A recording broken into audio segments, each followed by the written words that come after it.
அனைவருக்கும் வணக்கம். நம்ம இன்னைக்கு ஒரு முக்கியமான பாடத்த பத்தி பார்க்க போறோம். அது தொடக்கம்னு கூட சொல்லலாம். தொடக்கம் எதுக்காகன்னு பார்த்தீங்க அப்படின்னு சொன்னா, ஃபேமிலி கவுன்சிலிங் அல்லது ஃபேமிலி தெரப்பின்னு சொல்லக்கூடிய ஒரு பிரிவு வந்து இன்னைக்கு மிகப்பெரிய தேவை இருக்குன்னு சொல்லலாம். பெரும்பாலான மக்கள் வந்து அவங்க மேரேஜ் பண்ணிக்கிறாங்க. அல்லது அ மேரேஜ் பண்ணாம தொடர்பு இருக்கக்கூடிய ஆட்கள் லிவிங் டுகெதர் அந்த மாரி நெறைய இருக்குங்க. அல்லது லவ் பண்ணக்கூடியவங்க ரிலேஷன்ஷிப். இந்த மாரி வரக்கூடிய பிரச்சனைகள எப்படி சால்வ் பண்றது? Relationship problem, parent child relationship எப்படி நர்ச்சர் பண்றது? நெறைய பேருக்கு என்ன பண்றதுன்னு தெரியல. எது சரி, எது தவறு அப்படின்றத பத்தி ஒரு புரிதல் இல்லாதனால, நாங்க இந்த கோர்ஸ் எடுத்து வந்திருக்கோம். இந்த கோர்ஸ் எடுத்து வந்ததனுடைய நோக்கம் என்னன்னு பார்த்தீங்கன்னா, நெறைய பேருக்கு வந்து ஒரு அடிப்படை அறிவு இருக்கு. பட் அந்த அடிப்படை அறிவ ஒரு கட்டமைச்சிருக்கோம். சிஸ்டமேட்டிக்கா. ஒரு ஃபேமிலி கவுன்சிலர் அப்படின்னா என்னென்ன அவர் தெரிஞ்சிருக்கணும்? ஒரு ஃபேமிலி சிஸ்டம்னா என்னன்னு தெரிஞ்சிருக்கணும். டிஃபரெண்ட் தியரீஸ் ஆஃப் ஃபேமிலி கவுன்சிலிங் தெரிஞ்சிருக்கும். 50க்கு மேற்பட்ட தியரிகள் இருக்கு. நீங்க தியரின்றது வந்து பார்த்தீங்கன்னா, ஒரு ரூல் புக் மாரி. நீங்க வண்டியில கார் ஓட்டுறீங்க ரோட்ல அப்படின்னு சொன்னா, இடது பக்கம் போணுமா, அந்த சிக்னலுக்கு என்ன பொருள்னு நமக்கு தெரியணும் இல்லைங்களா? அது வந்து ரூல்ஸ் அண்ட் ரெகுலேஷன். அந்த ரூல்ஸ் அண்ட் ரெகுலேஷன் நமக்கு எதுலருந்து கிடைக்கும்னு பார்த்தீங்கன்னா, இந்த ரூல் புக் மூலமா தான். ரூல் புக்ஸ் எல்லாம் வந்து தியரீஸ்ன்னு சொல்லுவோம். இப்ப தியரி நம்ம நெறைய தெரிஞ்சிருக்கும். அத அப்ளை பண்ணும்போது கேஸஸ் இதுக்கு முன்னாடி யாராவது அப்ளை பண்ணியிருக்காங்களா? அவங்களுக்கு எப்படி எஃபெக்டிவா இருந்ததா? இல்லையான்றத பத்தின ஒரு தெளிவான புரிதல் நம்ம இந்த கோர்ஸ்ல கிடைக்க போகுது.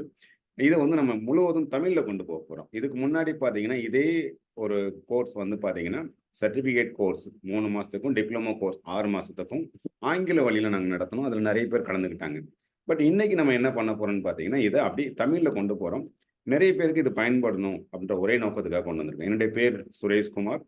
அ என்னை அறிந்தவருக்கு நெறைய பேருக்கு தெரியும். நான் உளவியல் பேராசிரியரா இருக்கேன். ஒரு 16 வருடமா இந்த துறையில இருக்கேன். நெறைய ஃபேமிலி கவுன்சிலிங் பண்ணதுனால, என்னுடைய அனுபவத்தினால, இந்த கோர்ஸ் நான் வந்து கட்டமைச்சிருக்கேன். இது வந்து நெறைய பயனுள்ளதா இருக்குன்னு நம்புறேன். ஓகே. இப்ப நம்ம என்ன தெரிஞ்சுக்க போறோம் அப்படின்னு பார்த்தீங்கன்னா, இந்த கோர்ஸ்ல இன்னைக்கு வந்து ஒரு தொடக்கம். ஒரு ஒரு ஒரு முன்னுரைன்னு சொல்லுவாங்க இல்லையா? ஒரு கதை படிக்கும்போது ஒரு முன்னுரை இருக்கும் பார்த்தீங்களா? அதே மாரி ஒரு முன்னுரை. இந்த கோர்ஸ்க்கு உண்டான முன்னுரைய நான் உங்களுக்கு ஷேர் பண்ண போறேன். அது வந்து நிச்சயமா உங்களுக்கு பயனுள்ளதா இருக்கும். அந்த இது வந்து பார்த்தீங்கன்னா, உங்களுக்கு உங்களுக்கு தெரியும்னு நெனைக்கிறேன் இப்ப. அ இது வந்து வார்த்தைகள் எல்லாமே ஆங்கிலத்தில இருக்கும். பட் நான் விளக்கம் சொல்லப் போறது எல்லாமே பார்த்தீங்கன்னா, தமிழ்ல தான் நான் குடுக்கப் போறேன். அடுத்து ஒரு 30லேருந்து 40 நிமிடம் வந்து உங்களுக்கு ஒரு ஒரு அறிமுகம். ஒரு ஃபேமிலி கவுன்சிலிங்க பத்தின ஒரு அறிமுகம். முதல்ல ஃபேமிலி கவுன்சிலிங்கோட முக்கியத்துவம் என்னன்னு தெரியணும் இல்லையா? ஃபேமிலினா என்னென்ன பிரச்சனைகள் வரும்? ஃபேமிலினா என்ன? யாரெல்லாம் ஃபேமிலின்னு சொல்லுவோம்? இப்ப நெறைய கேள்விகள் நமக்கு பதில் நமக்கு தெரிஞ்சிருக்கும். அடிப்படையாவே நமக்கு என்ன தெரியும்? ஃபேமிலி அப்படின்னு சொன்னா, அப்பா, அம்மா, குழந்தைகள், அவங்களுடைய அப்பா, தாத்தா, பாட்டி இதெல்லாம் இருக்கிறது சேர்ந்தது. ஆனா சில ஃபேமிலியோட நீங்க டெஃபினிஷன்ஸ் எடுத்து பார்த்தீங்க அப்படின்னு சொன்னா, அதுல இன்னும் தெளிவா என்ன சொல்லியிருப்பாங்கன்னு பார்த்தீங்கன்னா, குறிப்பிட்ட நண்பர்களும் ஃபேமிலில வந்துருவாங்க. அது மட்டும் கிடையாது. நம்ம வீட்ல வளர்க்கக்கூடிய அனிமல்ஸ் இருக்கு பார்த்தீங்களா? விலங்குகள், பெட் அனிமல்ஸ் சொல்லக்கூடிய நாய், பூனை, மற்ற விலங்குகள் வீட்ல வளர்க்குறாங்கன்னா, அதையும் அவங்க ஃபேமிலின்னு சொல்றாங்க. அப்ப ஃபேமிலிக்கு நெறைய வரையறைகள் இருக்கு. ஒவ்வொருத்தருக்கும் ஒரு மீனிங் இருக்கு. ஒரு ஃபேமிலின்னு இருந்தது அப்படின்னு சொன்னா, அதுல சில பிரச்சனைகள் வரதுக்கு வாய்ப்புகள் உண்டு. அந்த பிரச்சனைகள எப்படி சரியா அறிவியல் பூர்வமா தீர்வு காண்பது தான் இந்த ஃபேமிலி கவுன்சிலிங்கோட நோக்கம். ஃபேமிலி கவுன்சிலிங் நோக்கம். கவுன்சிலிங் அப்படின்னா தமிழ்ல ஆற்றுப்படுத்துதல்ன்னு சொல்லுவாங்க. ஒரு ஃபேமிலி மெம்பர்ஸ் இன்னொரு ஃபேமிலி மெம்பர்ஸோடைய உணர்வுகள புரிஞ்சுக்காம ஏதாவது நடந்துக்கிட்டாங்கன்னா, அவங்களுக்கு ஒரு காயம் ஏற்படும் இல்லையா? மனக்காயம் அல்லது அ அ அவங்க ஒரு ஒரு பிரச்சனையில இருப்பாங்க. அத எப்படி எதிர்கொள்றதுன்னு தெரியாம, ஒரு ஃப்ரஸ்ட்ரேஷன்ல இருப்பாங்க, டிப்ரஸ்டா இருப்பாங்க, ஆங்ஷியஸா இருப்பாங்க, ஸ்ட்ரெஸ்டா இருப்பாங்க. அதுலருந்து எப்படி வர்றது? அதுக்கு உண்டான ஆற்றுப்படுத்துதல் தான் கவுன்சிலிங் சொல்லுவோம். இப்ப ஃபேமிலி கவுன்சிலிங் வந்து 2 3 விதமான ரோல் இருக்கு. ஒண்ணு என்னன்னு பார்த்தீங்கன்னா, ஃபேமிலில வரக்கூடிய பிரச்சனைகளை தீர்வுகள் சொல்லுவது. 1. 2வது ஃபேமிலில எது பண்ணணும், எது பண்ணக்கூடாது. அதாவது ஒரு road map rules and regulations frame பண்ணி குடுக்குறது. 3வது என்ஹான்ஸ்மென்ட். என்ஹான்ஸ்மென்ட் தான் ரொம்ப முக்கியம். ஒரு ஃபேமிலி நல்லா ஹேப்பியா, ஹெல்த்தியா இருக்கிறதுக்கு என்ன பண்ணணும்? அத பத்தின சொல்லக்கூடியது தான் 3வது. இப்ப நம்ம இங்க என்ன பார்க்க போறோம்ன்னு பார்த்தீங்கன்னா, ஒரு ஃபேமிலி கவுன்சிலிங்கோட முக்கியமான நோக்கம் என்னன்னு பார்த்தீங்கன்னா, ரிசால்விங் த கான்ஃப்ளிக்ட். கான்ஃப்ளிக்ட் யார் யாருக்கு வரும்? அப்பா, அம்மாக்கு இடையில, கணவன் மனைவிக்கு இடையில, அண்ணன் தம்பிகளுக்கு இடையில, தாத்தா பாட்டிக்கு இடையில, பேரன்களுக்கும் தாத்தாக்களுக்கும் இடையில வர பிரச்சனைகள். இந்த கான்ஃப்ளிக்ட் எல்லாமே நம்ம ரிசால்வ் பண்றது. கன்ஸ்ட்ரக்டிவ்லி ரிசால்வ் பண்றதுன்னு சொல்லுவாங்க. அது என்ன கன்ஸ்ட்ரக்டிவ்லின்னு பார்த்தீங்கன்னா, ரிசால்வ் பண்றது பார்த்தீங்கன்னா, எல்லாரும் அ அ பிரச்சனைய சால்வ் பண்ண முடியும். பட் அறிவியல் பூர்வமாக அந்த பிரச்சனை மீண்டும் வராமல் இருக்கிறதுக்கு என்ன பண்ணணும்? அது ஒரு முக்கியமான ஃபேமிலி கவுன்சிலில் இருக்கக்கூடியது. நெக்ஸ்ட் என்னன்னு பார்த்தீங்க அப்படின்னா, ஃபேமிலி மெம்பர்ஸ்குள்ள இருக்கக்கூடிய கம்யூனிகேஷனை இன்க்ரீஸ் பண்றது. எஃபெக்டிவ் கம்யூனிகேஷனை என்ஹான்ஸ் பண்றது. இப்ப நம்ம என்ன பண்றோம், நம்ம பேசுறது எல்லாம் சரியா இருக்குன்னு நெனைச்சுக்கிறோம். ஆனா நாம சரியா பேசுறது கிடையாது. அந்த சரியா பேசுறதுக்கு உண்டான எல்லா வழிமுறைகளும் சொல்லித் தருது. மத்தவங்களுடைய உணர்வுகள புரிஞ்சுக்கிறது, மத்த மெம்பர்ஸோட தேவைகள் என்னன்னு அறிஞ்சு அதுக்கேத்த மாரி நடந்துக்கிறது. இது எல்லாமே வந்து கம்யூனிகேஷன்ஸ்ல வரக்கூடிய ஒரு காம்போனன்ட். இது எல்லாமே சொல்லிக் குடுக்குறது. 3வது வந்து பார்த்தீங்கன்னா, ரிலேஷன்ஷிப். ஒருவருக்கும் இன்னொருவருக்கும் உள்ள தொடர்ப வந்து நல்ல வலிமைப்படுத்துதல் வந்து முக்கியமான ஒரு நோக்கமா இருக்கும் ஃபேமிலி கவுன்சிலிங்ல. இப்ப என்ன பண்ணுவாங்க, ஒருத்தர் இன்னொருத்தர் நல்லா புரிஞ்சுக்கிறது, அவங்களுக்கு தேவைப்படும்போது கோஆப்பரேட் பண்றது, அது மட்டும் கிடையாது. ஒரு நல்ல சூழ்நிலைய அவங்களுக்கு உருவாக்கி குடுக்குறது. ஒருத்தவங்க முயற்சி பண்றாங்க, அவங்கள மட்டம் தட்டாம மேல எப்படி போறதுன்னு வழிமுறைகள சொல்லிக் குடுக்குறது. ஸோ இதெல்லாம் வந்து நம்ம அறிமுகம். ஒரு ஃபேமிலி கவுன்சிலிங்ல நீங்க ஃபேமிலி கவுன்சிலர் ஆனீங்கன்னா, நீங்க பண்ணக்கூடிய ஒரு செயல்பாடுகள். ஒரு ஃபேமிலி கவுன்சிலிங் அப்படின்னு சொன்னா, அதுக்கு ஒரு நோக்கம் இருக்கும் இல்லையா? இலக்குன்னு ஒண்ணு இருக்கும்ல. அந்த இலக்கு என்னன்னு பார்த்தீங்கன்னா, நம்ம ஏற்கனவே பார்த்த அதே விஷயங்கள் தான். இங்க என்ன பண்றாங்கன்னு பார்த்தீங்கன்னா, ஒரு கம்யூனிகேஷன இன்கிரீஸ் பண்றாங்க. யார்ட்ட? ஃபேமிலி மெம்பர்ஸ்க்கு இடையில. எப்படி இன்கிரீஸ் பண்ணுவாங்க? என்ன பேசணும், என்ன பேசக்கூடாது. நெறைய பேருக்கு வந்து நான் இது வந்து அவங்க தப்பா நெனச்சுக்குவாங்கன்னு நான் பேசல. பட் அவங்க தப்பா புரிஞ்சுக்கிட்டாங்க. இப்ப இங்க வந்து என்ன பேசணும்னு தெரியாம பேசுறதும் பிரச்சனைகள் வர்றதுக்கு வாய்ப்புகள் உண்டு. அப்ப எஃபெக்டிவ் கம்யூனிகேஷன் அப்டின்னா, வெர்பல் கம்யூனிகேஷன் மட்டுமா? நான் வெர்பல் கம்யூனிகேஷன். எந்த நேரத்துல எத சொல்லணும், எத சொல்லக்கூடாது. அத பத்தின ஒரு முக்கியமான நோக்கம். அத பத்தின ஒரு தெளிவை வந்து ஃபேமிலி மெம்பர்ஸ் குடுக்குறது வந்து ஃபேமிலி கவுன்சிலிங்ல இருக்கக்கூடிய முதல் இலக்கு. 2வது இலக்கு என்னன்னு பார்த்தீங்கன்னா, எப்பயுமே 2 நபர்கள்னு எங்கேயாவது வந்தாலே, அங்க டிஸ்அக்ரீமென்ட், மிஸ் அண்டர்ஸ்டாண்டிங் வர்றதுக்கு அதிகமான வாய்ப்புகள் உண்டு. இப்போ ஒரு ஃபேமிலி, ஜாயிண்ட் ஃபேமிலின்னும் போது நெறைய மெம்பர்கள் இருக்கும்போது, கண்டிப்பாக அவங்களுக்கு இடையில டிஸ்பியூட்ஸ் இருக்கும், மிஸ் அண்டர்ஸ்டாண்டிங் இருக்கும், டிஸ்அக்ரீமென்ட்ஸ் இருக்கும். அத எப்படி ஹார்மோனியஸா ஓவர் கம் பண்றது? அது ஃபேமிலி கவுன்சில்ல இருக்கக்கூடிய முக்கியமான ஒரு செயல்.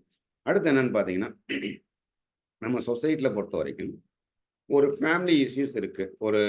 ஒவ்வொரு ஃபேமிலிக்கும் ஒரு கல்ச்சர் இருக்கும். ஒரு பண்புகள் இருக்கும். அத எப்படி நர்ச்சர் பண்றது? நர்ச்சர் பண்றதுன்னு சொல்லுவாங்க இல்லையா? எங்க ஃபேமிலி, எங்க வழக்கம் இப்படிதாங்க. அதுக்குள்ள எப்படி அந்த ஃபேமிலிய சிறப்பா கொண்டு போறது? அத பத்தின ஒரு தேவைகள, புரிதல வந்து குடும்பத்தில உள்ள எல்லா நபர்களுக்கும் சொல்லிக் குடுக்குறது வந்து ஃபேமிலி கவுன்சில்ல முக்கியமான ஒரு இலக்கா இருக்கும். அடுத்து என்னன்னு பார்த்தீங்கன்னா, நல்ல ஃபேமிலி என்வைரன்மென்ட் ஒரு சூழ்நிலை எப்படி இருக்கணும்? இப்போ ஒரு லைட்டிங் இருக்கணும். ஒரு வீட்டு அமைப்பு எப்படி இருக்கணும்? அவங்க எப்படி பேசணும்? என்னென்ன இருக்கணும்? எப்படி என்னென்ன ரெஸ்பெக்ட் குடுக்கணும்? எப்படி மத்தவங்கள உணர்வுகள புரிஞ்சுக்கிறது? இந்த என்விரான்மென்ட்ட நம்ம கிரியேட் பண்றது. இப்ப ஆல்ரெடி இல்ல அப்படின்னு சொன்னா, அதனால பிரச்சனைகள் வருது அப்படின்னா, அத எப்படி கிரியேட் பண்றது பத்தி சொல்லிக் குடுக்குறது எல்லாமே இதுல வந்துரும். இப்ப நெக்ஸ்ட் வந்து பார்த்தீங்க அப்படின்னு சொன்னா, நம்ம இதுல வந்து கோல்ஸ் என்னன்னு நம்ம பார்த்துட்டோம். அடுத்து நம்ம பார்க்க போறது என்னன்னு பார்த்தீங்கன்னா, common issues will be addressed. என்னென்ன காமன் இஷ்யூஸ் இருக்குன்னு பார்த்தீங்கன்னா, கம்யூனிகேஷன்ஸ் வந்து பிரேக் டவுன் ஆகும். முதல்ல வந்து பார்த்தீங்கன்னா, நல்லா நெறைய நேரம் பேசிட்டு இருப்பாங்க. அப்புறம் ஒரு காலகட்டத்துக்கு மேல எல்லாம் பேசி முடிச்சதுக்கப்புறம் பேசுறதுக்கு ஒண்ணுமே இல்லைன்னும்போது அப்படியே ஸ்டாப் பண்ணுவாங்க. முன்னெல்லாம் என்ட்ட நல்லா பேசுனீங்க, இப்ப பேசுறதே இல்ல. இந்த பிரச்சனைகள் வந்து காமனான இருக்கக்கூடிய இஷ்யூஸ் வரக்கூடிய வாய்ப்பு அதிகமா இருக்கு.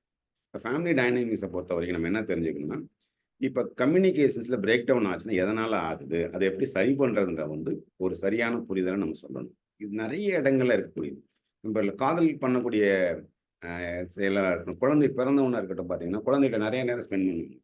அந்த குழந்தை வளர்ந்ததுக்கப்புறம் பெற்றோர்களால் நெறைய நேரம் ஸ்பெண்ட் பண்ண முடியாது. அந்த கம்யூனிகேஷன் பிரேக் டவுன எப்படி காம்பன்சேட் பண்றது? எப்படி நல்லா கொண்டு வரதுன்ற பத்தின ஒரு முயற்சி குடுக்கணும். இதுதான் பிரச்சனைகள்ல வரக்கூடிய முக்கியமான காரணம். அதே மாரி பேரண்ட் சில்ட்ரன். அதாவது குழந்தைகள் என்னென்ன பேரண்ட்ஸ் வந்து என்ன நெனைப்பாங்கன்னா, நான் சொல்றத என் குழந்தை செய்யணுன்றது வந்து மைண்ட் செட். அந்த குழந்தை பண்ணலன்னா டிசப்பாயின்ட்மென்ட் ஆவாங்க. அப்ப அதே மாரி ஒரு அடோலசென்ட் சில்ட்ரன், டீனேஜ் சில்ட்ரன்ஸ் இருக்காங்கன்னா, அவங்கள என்ன சொல்லணும்? எப்படி வளர்க்கணும்னு அவங்களுக்கு தெரியாது. அந்த கான்ஃப்ளிக்ட் நெறைய வரும். அந்த குழந்தைகள் வந்து ஒரு ஐடென்டிட்டி கிரைசிஸ் இருக்கும்போது, நான் அடல்ட்டா நெனச்சுக்கிட்டு, "ஏன் என்னைய செய்ய விட மாட்டேன்றீங்கன்னு?" நெறைய கேள்விகள் கேட்பாங்க. அந்த நேரங்கள்ல எப்படி ஒரு என்ன பேரண்டிங் ஸ்டைல் மோர் ஐடியல்? எந்த பேரண்டிங் ஸ்டைல் வந்து நாட் அப்ராப்ரியேட்? எப்படி ஒரு குழந்தைகிட்ட நல்ல பழக்கவழக்கங்கள, டிசிப்ளின, நல்ல கண்டக்ட்ட வளர்க்கிறது? ஒரு ஜெனரேஷன் கேப்ப எப்படி சரி பண்றது? இது எல்லாமே எங்க வரும்னா, பேரண்ட் சைல்ட் ரிலேஷன்ஷிப்ல வரக்கூடியது. அடுத்து நெக்ஸ்ட் என்னன்னு பார்த்தீங்கன்னா, கப்புள் வரக்கூடிய ப்ராப்ளம். உதாரணமா செப்பரேட் ஆயிருப்பாங்க. டிவோர்ஸ் ஆயிருப்பாங்க. ஸோ அவங்கள எப்படி எமோஷனல் ஸ்ட்ரெயின்லேருந்து வெளில கொண்டு வரது? எப்படி அவங்களுக்கு நெறைய அட்ஜஸ்ட்மென்ட் ஸ்கில்ஸ் அவங்களுக்கு இன்கல்கேட் பண்றது? அதெல்லாம் முக்கியமான நோக்கம். நம்ம என்ன பண்றோம்னா, டெஸ்பரேட் பிரிஞ்சதுக்கப்புறம் வெளில வந்துருவாங்க. வெளில வந்ததுக்கப்புறம் அவங்களுக்கு என்ன பண்ணணும்னு தெரியாது. இப்ப நம்ம என்ன பண்ணோம்னா, இங்கே அது என்ன பண்ணணும்னு நம்ம சொல்லிக் குடுப்போம். நம்ம என்ன பண்ணணும்னு சொல்லிக் குடுப்போம். ம்.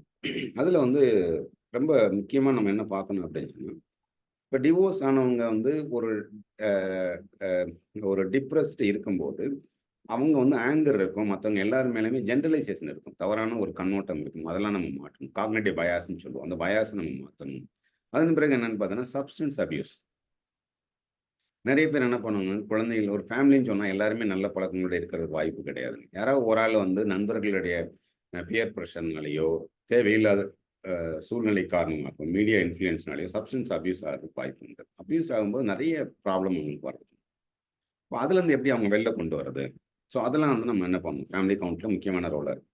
ஃபேமிலி மெம்பர்ஸ் வந்து நார்மலா இருக்கும்போதே, அவங்க வேலையின் காரணமாகவோ, அல்லது படிக்கிறதன் காரணமாகவோ, அல்லது சூழல் காரணமாகவோ, கிளைமேட்னால ஏதாவது ஒரு காரணத்தினால என்ன பண்ணணும்னா, மனநல பிரச்சனைகள் வர்றதுக்கு வாய்ப்பு உண்டு. அந்த மனநல பிரச்சனைகள வந்து என்ன பண்ணணும், அத தீர்க்கணும். அந்த மனநல பிரச்சனைகளே நெறைய நேரங்கள்ல மிஸ் அண்டர்ஸ்டாண்டிங், கான்ஃப்ளிக்ட் மத்த ஃபேமிலி மெம்பர்ஸ்க்கு வர்றதுக்கு காரணமாயிடும்.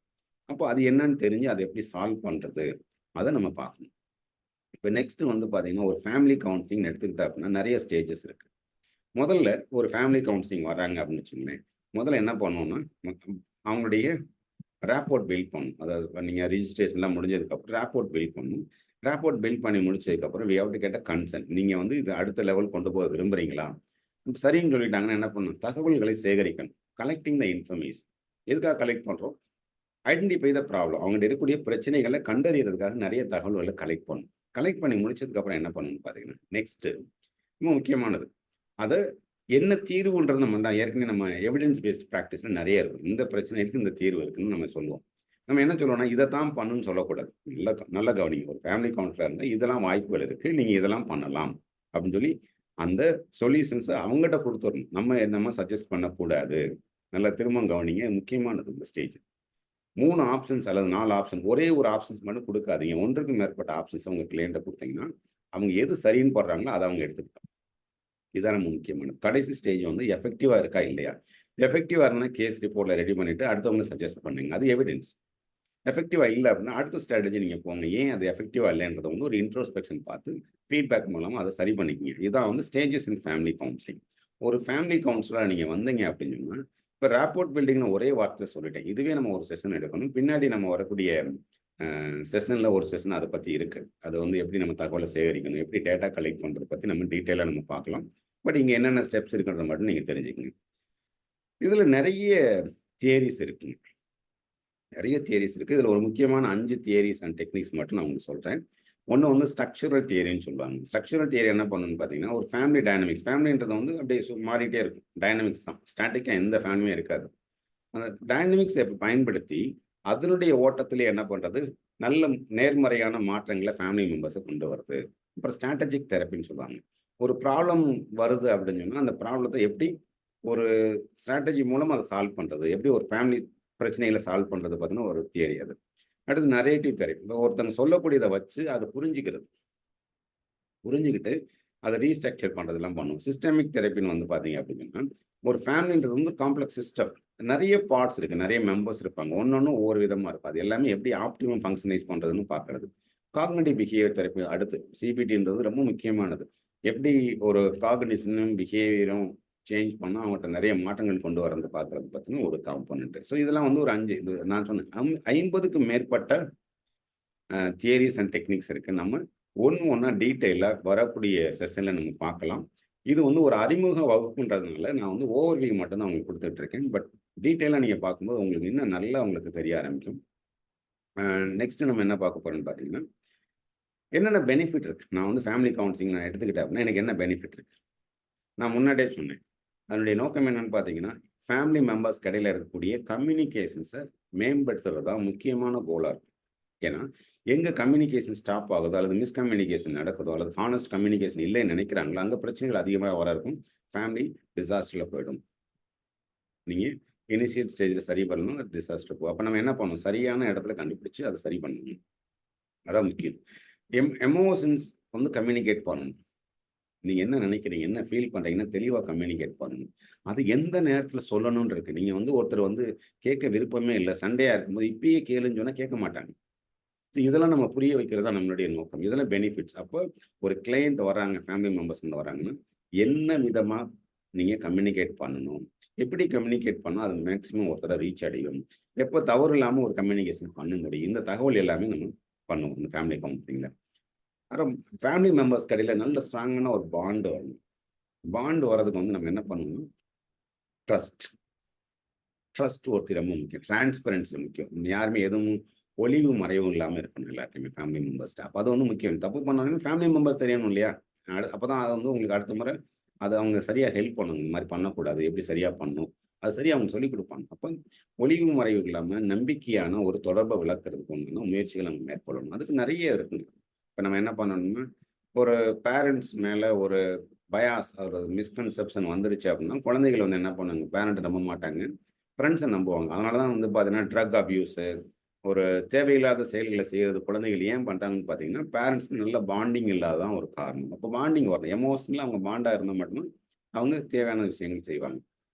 நெக்ஸ்ட் என்னன்னு பார்த்தீங்கன்னா, எஃபெக்டிவ் கான்ஃப்ளிக்ட் ரெசல்யூஷன்றது வந்து முக்கியமான ஒரு கான்ஃப்ளிக்ட்ன்றது வந்து மிஸ் அண்டர்ஸ்டாண்டிங், டிஸ்அக்ரிமெண்ட்டு, ஒரு ஆங்கர் டுவோர்ட்ஸ் அதர் பர்சன், இந்த மாதிரி நிறைய விஷயங்கள் இருக்கும் ஃபேமிலி மெம்பர்ஸ்க்கு இடையில. இதை நம்ம என்ன பண்ணணும்னா, நம்ம அதுக்கு உண்டான ரூட் காஸ் என்னன்னு கண்டுபிடிச்சு அதை சரி பண்ணணும். அந்த ரூட் காஸை கண்டுபிடிச்சு நம்ம சரி பண்ணணும். ஏன்னா எல்லாருக்கும் எல்லா ப்ராப்ளத்துக்கும் சொல்யூஷன் தெரியாது. அதுதான் நம்ம என்ன பண்ணணும், ஃபேமிலி கவுன்சிலிங்கில் அவங்க சொல்லிக் கொடுக்கணும். இல்லை இப்படி நடந்துக்குங்க, இப்படி நடந்துக்க கூடாது, ஏன் இப்படி இருக்கணும், அந்த மாதிரி நம்ம சொல்லிக் கொடுத்தா அப்படின்னா அந்த பிரச்சனைலேருந்து ஈஸியாக அவங்க வெளில வர முடியும். அப்போ வெளில வந்துட்டாங்க அப்படின்னா நம்மளுடைய ஃபேமிலி கவுன்சிலிங் ரொம்ப சக்ஸஸ்ஃபுல்லாக இருக்குன்னு அர்த்தம். இப்போ நீங்களே உங்களை ப்ரௌடாக நீங்கள் சொல்லிக்கலாம். இப்போ கான்ஃப்ளிக்டோடைய வகைகள் நமக்கு தெரிஞ்சிருக்கணும். எந்தெந்த சூழ்நிலையில் எந்தெந்த நேரங்களில் கான்ஃப்ளிக்ட் வரும்னு நமக்கு தெரிஞ்சிருக்கணும். அந்த கான்ஃப்ளிக்ட் உண்டான ரூட் காஸ் என்னவா இருக்குன்னு தெரியணும். அதை எப்படி சால்வ் பண்ணக்கூடிய தீர்வுகள் நமக்கு தெரிஞ்சிருக்கணும். தீர்வுகள் மூலமா என்ன பண்ணணும், சரியா நம்ம கான்ஃப்ளிக்ட் ரிசால்வ் பண்ணிட்டோம் அப்படின்னா அது மேற்கொண்டு பிரச்சனையா வராது. அடுத்து பெனிஃபிட் என்னன்னு பார்த்தீங்கன்னா, ஃபேமிலி கவுன்சிலிங் பொறுத்த வரைக்கும் better emotional mental health. Emotions வந்து ஹாப்பியாக இருக்கணும். ஒரு ரிலேஷன்ஷிப்பில் ஃபேமிலி மெம்பர்ஸ் ஹாப்பியாக இருந்தால் தான் அங்கே இருப்பாங்க. ஆனால் நிறைய பேர் வீட்டிலே இருக்கிறது கிடையாது பார்த்துருங்களேன். ஐயோ அங்கே போனால் எனக்கு வந்து இதாக இருங்க, நாங்கள் போய் விரும்பலை. ஏன் அப்படின்னா அவங்க ஸ்ட்ரெஸ்ஃபுல்லாக ஃபீல் பண்ணுறாங்க. அதுக்கு நான் வெளியே நான் இருந்துருவேன்ற ஒரு மனநிலை அவங்களுக்கு வந்துடக்கூடாது. அப்போ என்ன பண்ணணும், பெட்டர் எமோஷனல் காம்போனண்ட்டாக அவங்க வளர்க்கணும். எப்படி ஹாப்பியாக, ஹெல்த்தியாக, ப்ரைடாக அவங்க இருக்கிறத வந்து ஒரு லவ்ஃபுல்லாக இருக்கிறத வந்து நம்ம டீச் பண்ணணும். டீச் பண்ணி என்ன பண்ணணும், என்ன பண்ணக்கூடாதுன்னு சொல்லிக் கொடுப்போம். எப்படி ஒரு எமோஷன்ஸை வெர்பலாக நான் வெர்பலாக எக்ஸ்பிரஸ் பண்ணுறது, எப்படி அவங்கள ரெசிலியண்டாக எப்படி இருக்கிறது, எப்படி அவங்க செல்ஃப் எஸ்டீம் இன்க்ரீஸ் பண்ணுறது, இது எல்லாமே நான் நிறையா சொல்லிக் கொடுப்போம். பிரச்சனைகள் வந்து எல்லார் வீட்லேயும் உண்டு, ப்ராப்ளம்ன்றதே உண்டு. ப்ராப்ளம் சால்விங் எபிலிட்டிஸ் என்ன பண்ணணும், ஃபேமிலி மெம்பர்ஸ் எல்லாருக்குமே நம்ம சொல்லிக் கொடுப்போம். இந்தந்த மாதிரி பிரச்சனைகள் வரும் இந்தந்த காலகட்டத்தில், இதை எப்படி நீங்கள் டேக்கிள் பண்ணணும், இது எப்படி டேக்கிள் பண்ண என்னென்ன உங்களை எடுத்து கொண்டு போவீங்க, இதெல்லாம் வந்து ரொம்ப தெளிவாக உங்களுக்கு தெரிய ஆரம்பிக்கும். ஸோ நெக்ஸ்ட்டு வந்து பார்த்தீங்கன்னா, நிறைய கேஸ் ஸ்டடீஸ் வந்து நம்ம தெரிஞ்சிருக்கும். கேஸ் ஸ்டடீஸ்ன்றதில் என்ன சொன்னேன் ஏற்கனவே, ஸ்டெப்ஸ் இன் ஃபேமிலி கவுன்சிலிங் நான் சொன்னீங்க ஞாபகம் இருக்குங்களா? முதல்ல ரேப்போர்ட் பில்ட் பண்ணணும். ரேப்போர்ட் பில்ட் பண்ணதுக்கப்புறம் டேட்டா கலெக்ட் பண்ணணும், அண்டர்ஸ்டாண்டிங் த ப்ராப்ளம், அதுக்குண்டான சரியான இன்டர்வென்ஷன்ஸ் எடுக்கணும், அதை அப்ளை பண்ணணும், ஃபீட்பேக் பார்க்கணும், ஃபீட்பேக் நல்லா இருந்தோன்னா டெர்மினேட் பண்ணணும், இல்லைன்னா ஃபீட்பேக் ரீலூப் திரும்ப முதல்ல நம்ம ஸ்டார்ட் பண்ணணும். இதான் உண்டு. ஒரு கேஸ் ஸ்டடி ஏன் தேவைன்னு பார்த்தீங்கன்னா, ஒரு ஃபேமிலி மெம்பர்ஸ் வராங்க, நீங்கள் ஒரு இன்டர்வென்ஷன்ஸ் எடுக்கிறீங்க, அது எஃபெக்டிவாக இருந்து அப்படின்னா அதை டாக்குமெண்ட் பண்ணீங்கன்னா அந்த டாக்குமெண்ட் பேர் தான் கேஸ் ஸ்டடி. எஃபெக்டிவாக இல்லாத நீங்கள் கேஸ் ஸ்டடி பண்ணீங்க. ஏன் அப்படின்னா அடுத்து வரக்கூடிய ஒரு நபர் வந்து என்ன பண்ணணும், என்ன பண்ணக்கூடாதுன்னு தெரியும். ஏன் அவர் ஃபெயில் ஆனதுக்கு பின்னாடி எழுதுவார். நிறைய காரணங்கள் இருக்கு. உதாரணமா, ஒரு ஒரு ஒரு கேஸ் ஸ்டடின்னு வச்சுங்களேன். என்னென்ன டீட்டெயில் கலெக்ட் பண்ணால் background of family issues, family members என்ன ஃபேமிலி டைப், அவங்க கல்ச்சர் என்ன இஷ்யூஸ் இருக்குன்றத பற்றி டீட்டெயில்டாக எல்லா மெம்பர்ஸ்டையும் அந்த டீட்டெயிலை கலெக்ட் பண்ணும்போது நமக்கு வந்து ஒரு கிளாரிட்டி கிடைக்கும். ஒரு கிளாரிட்டி நமக்கு கிடைச்சதுக்கப்புறம் என்ன பண்ணணும்னா, என்ன ஸ்டெப்ஸ் எடுக்கணும், ஓகே இந்த பிரச்சனைக்கு என்ன ஸ்டெப்ஸ் எடுக்கணும், என்ன பண்ணணும், என்ன பண்ணக்கூடாதுன்னு சொல்றாங்க பார்த்தீங்களா? அந்த ஸ்டெப்ஸ் எடுக்கிறத வந்து சீக்வன்ஷியலா, ஓகே இது பண்ணுங்க முதல்ல, இது 2வது பண்ணுங்க, இது 3வது பண்ணுங்க. ஸ்ட்ராட்டஜிஸ் வந்து நம்ம பிளான் பண்ணி அந்த ஃபேமிலி மெம்பர்ஸை கன்சல்ட் பண்ணி அவங்களோட ஓகே கன்சர்ன் வாங்கினதுக்கப்புறம் அதை ப்ரொசீட் பண்ணணும். அதை என்ன பண்ணணும், அப்ளை பண்ண சொன்னோம். அவங்க அப்ளை பண்ணும்போது ஒன்னொன்னா அப்ளை பண்ணுவாங்க. சில நேரங்களில் முதல்ல சொன்ன ஒரு டெக்னிக் வந்து ஒர்க் அவுட் ஆகாது. அப்போ 2வது ஆப்ஷன்ஸ் நம்ம கொடுத்து அதை அப்ளை பண்ண சொல்லணும். அப்போ அப்படி அப்ளை பண்ணும்போது அவங்களுக்கு என்ன தெரியும்னா, ஓகே இந்த டெக்னிக் நம்ம ஒர்க் ஆகல. நம்ம சொல்லுவோம் இல்லையா, நம்ம உணவு சாப்பிடும்போது பார்த்தீங்கன்னா நிறைய உணவு வகைகள் இருந்தால் சில உணவு நமக்கு பிடிச்சிருக்கும், சில உணவு பிடிக்காது. ஆனால் அந்த நமக்கு பிடிக்காத உணவு இன்னொருத்தருக்கு பிடிச்சிருக்கு. இப்போ இந்த இடத்துல இந்த ஃபேமிலி மெம்பர்ஸ்க்கு ஒரு பர்டிகுலர் டெக்னிக் ஒர்க் அவுட் ஆச்சுன்னா இன்னொருத்தருக்கு ஒர்க் அவுட் ஆகணும் அவசியம் கிடையாது. இது நம்ம டாக்குமெண்ட் பண்ணணும். அப்போ அது மேலா ஃபீமேலா, எந்த சூழ்நிலையிலேருந்து வராங்க, கிராமமா நகரமா, இதெல்லாம் நம்ம வந்து எடுத்துக்கிட்டோம் அப்படின்னா பின்னாடி வரக்கூடிய ஃபேமிலி கவுன்சிலிங் நமக்கு சிறப்பாக இருக்கும். அதே மாதிரி அவங்கள்ட்ட ஏதாவது சேஞ்சஸ் இருக்குது அப்படின்னா கண்டிப்பாக நம்ம ஒரு ஒரு கவுன்சிலிங் பண்ணுறோம் அப்படின்னா ஏதாவது ஒரு சேஞ்சஸ் இருக்கும். கன்ஸ்ட்ரக்டிவாக இருக்கா, இல்ல நான் கன்ஸ்ட்ரக்டிவா இருக்கா? ஏன் அது கன்ஸ்ட்ரக்டிவா இல்ல? ஏன் நியூட்ரலா இருக்கு? இது எல்லாமே நம்ம படிச்சுட்டோம்னா, அது வந்து நமக்கு ஃபீட்பேக் ஒரு தெளிவா கிடைக்கும். அது அது மூலமா என்ன பண்ணலாம், லாங் டெர்ம் அவுட்கம்க்கு வந்து பின்னாடி நம்ம பிராக்டிஸ் பண்றதுக்கும், நமக்கு நம்ம பண்ண ஒரு ரிப்போர்ட்ட வந்து மத்தவங்களுக்கும், ஃபேமிலி கவுன்சிலுக்கு அது பயனுள்ளதா இருக்கும். இதான் கேஸ் ஸ்டடி நம்ம பிரிப்பேர் பண்ணக்கூடிய ஸ்ட்ரக்சர். நம்ம எல்லோ பவுண்ட் கவுன்சிலிங் சென்டர்ல படிக்கக்கூடிய எல்லா மாணவர்களுக்கும் வந்து பார்த்தீங்கன்னா, நம்ம ஒரு ஃபார்மேட் ஒண்ணு குடுத்துருவோம். அந்த ஃபார்மேட்ட வச்சு நீங்களே என்ன பண்ணலாம், ரெடி பண்ணிக்கலாம். ஸோ அடுத்து வந்து ரோல் ஆஃப் ஃபேமிலி கவுன்சிலர்ஸ் வந்து நெறைய ரோல் இருக்கு. I am going to let you know. ஒரு சில ரோல்ஸ் மட்டும் நான் உங்களுக்கு சொல்ல விரும்புறேன். ஒவ்வொரு ஃபேமிலி மெம்பர்ஸ்க்கும் என்ன பண்ணணும், என்ன பண்ணக்கூடாது. டூஸ் அண்ட் டோன்ட்ஸ் அத வந்து கைட் பண்ணணும். அதே மாரி ஒவ்வொரு ஃபேமிலி மெம்பர்ஸ்க்கும் எப்ப தேவை இருக்கோ, அவங்க தேவைகளுக்கு ஏற்ற மாரி நம்ம சப்போர்ட் பண்ணணும். எசென்ஷியல் சப்போர்ட் சொல்றோம். அப்ப நம்ம சில நேரங்கள்ல எங்கேஜ்டா இருந்தோம்னா, அவங்களுக்கு முன்னாடியே சொல்லிடணும். இந்த நேரங்கள்ல நான் அவைலபிளா இருக்க மாட்டேன். இந்த நேரத்தில இருப்பேன். உங்களுக்கு ஹெல்ப் பண்ணுவேன். ரெஃபரல் சர்வீஸ்லாம் நம்ம பண்ணணும். அதே மாரி ஒரு கான்ஃப்ளிக்ட் திரும்ப வருது. நம்ம ஏற்கனவே அட்ரஸ் பண்ண ஒண்ணு திரும்ப வருதுன்னா, அத மீடியேட் பண்ணி அத ரிசால்வ் பண்றதுக்கு உண்டான இது பண்ணணும். அது முக்கியமான ஒரு ரோல். நம்ம என்ன பண்ணணும், நம்ம கவுன்சிலிங் வந்தாங்க அன்னைக்கு முடிச்சுட்டா திரும்ப வந்தா நம்ம பொறுப்புல அப்படிலாம் கிடையாது. Throughout the year we have to take care of it. It is our role. சரிங்களா? அதே மாரி ஒரு பிரச்சனையில எதிர்கொள்ளக்கூடிய கோப்பிங் ஸ்ட்ராட்டஜிய வந்து அவங்களுக்கு சொல்லிக் குடுக்கணும். இதான் வருங்க. இத எப்படி நீங்க தயார்படுத்திக்கிறது? உதாரணமா ஒரு அ எதிர்பாராத ஒரு டிசாஸ்டர் வரும்னா, அது எப்படி நம்ம ப்ரிப்பேர்டா இருக்கிறது?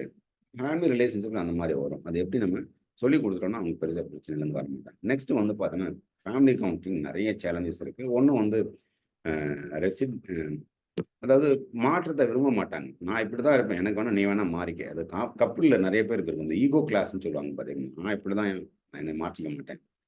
அன்வில்லிங் டூ பார்ட்டிசிபேட் நெறைய பேர் கவுன்சிலிங்ல வந்து கலந்துக்கவே மாட்டாங்க. எனக்கெல்லாம் அது தேவையில்லங்க. நான் நல்லா தான் இருக்கேன். உங்கள மாத்திங்க அந்த மாரி சொல்லுவாங்க. சில நேரங்கள்ல வந்து நீங்க கவுன்சிலிங் வரும்போது டீப் ரூட்டட் கான்ஃப்ளிக்ட் இருந்தது அப்படின்னா, நம்மளால ஒண்ணுமே பண்ண முடியாது. அதேமாரி கல்ச்சுரலி இம்பைப்டு அல்லது சோசியல் ஃபேக்டர்ஸ்ல இன்வால்வ் ஆயிருந்ததுன்னா, அத மாத்துறதே கஷ்டம். ரிலிஜியஸ் சார்ந்து, ஒரு காஸ்ட் சார்ந்து, ஒரு ரேஸ் சார்ந்து இருந்ததுன்னா, அத மாத்துறது கஷ்டம். அத நம்ம கண்டிப்பா புரிஞ்சுக்கிட்டு நம்ம இது பண்ணணும். அதே மாரி அந்த ஃபேமிலி கவுன்சில் நடக்கக்கூடிய எல்லாமே மெயின்டெயின் பண்ணணும். கான்ஃபிடென்ஷியாலிட்டிய நம்ம கண்டிப்பா மெயின்டெயின் பண்ணணும். மெயின்டெயின் பண்ணா மட்டும் தான், அது வந்து ரொம்ப நல்லா இருக்கும். இல்லைன்னா நம்ம நெறைய விஷயங்கள் வந்து நம்மட்ட திரும்ப வரமாட்டாங்க. இது வந்து நமக்கு ஒரு புரிதல் நான் சொன்னேன் இல்லைங்களா? இப்ப நம்ம ஃபேமிலி கவுன்சிலிங்ன்றது வந்து பார்த்தீங்கன்னா, சிஸ்டமேட்டிக்கா ஸ்டார்ட் ஆனது 1940, 50கள்ல தான் ஸ்டார்ட் ஆச்சு. 50கள்ல தான் ஸ்டார்ட் ஆகுது. இன்னைக்கு என்ன ட்ரெண்ட்ஸ் இருக்குன்னு பார்த்தீங்கன்னா, இன்னைக்கு அல்லது வருங்காலங்கள்ல ஃபேமிலி கவுன்சிலிங் எப்படி இருக்குன்னு நம்ம பார்த்தோம் அப்படின்னு சொன்னா, இப்ப நீங்க டெக்னாலஜி மூலமா ஃபேமிலி கவுன்சிலிங் நடக்க ஆரம்பிக்கும். நீங்க வந்து இங்க இருந்துகிட்டே கண்ட்ரில ஒவ்வொரு நாடுகள்ல எந்தெந்த நாடுகள்லயும் நீங்க என்ன பண்ணலாம்? ஆன்லைன் கவுன்சிலிங் நீங்க எடுத்துக்கலாம். ஹோலிஸ்டிக் அப்ரோச் அதாவது ஒரு மெத்தட் இல்லாம பல்வேறு சம்மந்தமான உதாரணமா psychological issue, emotional issue, social issue, family dynamics எல்லாத்தையும் புரிஞ்சுக்கிட்டு ஒவ்வொரு ஆஸ்பெக்ட்ஸ்லயும் அவங்க பிரச்சனைய தீர்க்கக்கூடிய வழிமுறைகள பார்க்கலாம். அடுத்து வந்து பார்த்தீங்கன்னா, ஃபேமிலி கவுன்சிலிங் வரக்கூடியவர்களுடைய அக்செப்டன்ஸ் அதிகமா இருக்கும். கண்டிப்பா நமக்கு பிரச்சனை இருக்கு. நம்ம போய் கலந்துக்கணும் அப்படின்ற ஒரு ஸ்டிக்மாலாம் நெறைய குறைஞ்சிருக்கும். அது வந்து ஒரு பெரிய நம்பகமான ஒரு செயல். ஃபேமிலி கவுன்சிலிங் வந்து ரொம்ப நல்ல பூமிங் ஃபீல்டுன்னு கூட நான் சொல்லுவேன். ஃபியூச்சர்ல நெறைய தேவை இருக்கு. நெறைய பேர் அதுல வரதுக்கு வாய்ப்புகள் இருக்கு. நெறைய புது புது டெக்னிக்ஸ் அதாவது தெரப்யூட்டிக் இன்டர்வென்ஷன்ஸ்லாம் எவால்வ் ஆக போகுது. நம்ம வந்து பார்த்தீங்கன்னா, தியரிஸே இப்போ ஒரு 50 தியரி நான் சொல்லியிருக்கேன். வருங்காலங்கள்ல இன்னும் ஒரு 50க்கு மேற்பட்ட தியரிகளா வரதுக்கு வாய்ப்பு உண்டு. ஒரு ஃபேமிலி மென்டல் ஹெல்த் சர்வீஸ் அல்லது ஃபேமிலி ரிலேட்டடா வந்து ஒரு ஸ்பெஷலைசேஷனே பின்னாடி பயங்கர ஒரு பாப்புலரான ஒரு துறையா இருக்க போகுது. இப்ப நம்ம இதுக்கு எல்லாமே நம்ம ப்ரிப்பேர்டா இருந்தோம் அப்படின்னா, ஃபேமிலி கவுன்சிலிங் ரொம்ப அ ஒரு ஒரு யூஸ்ஃபுல்லான ஒண்ணுன்னு சொல்லலாம். ஏன் ஃபேமிலி கவுன்சிலிங் நம்ம பண்றோம்ன்னு பார்த்தீங்கன்னா, ஃபேமிலில பிரச்சனை இல்லாம எப்படி ஒரு நல்ல ஃபேமிலி ரிலேஷன்ஷிப் மேல எடுத்து கொண்டு போறது? அதுக்குண்டான முயற்சி தான் நம்ம எடுத்திருக்கோம்.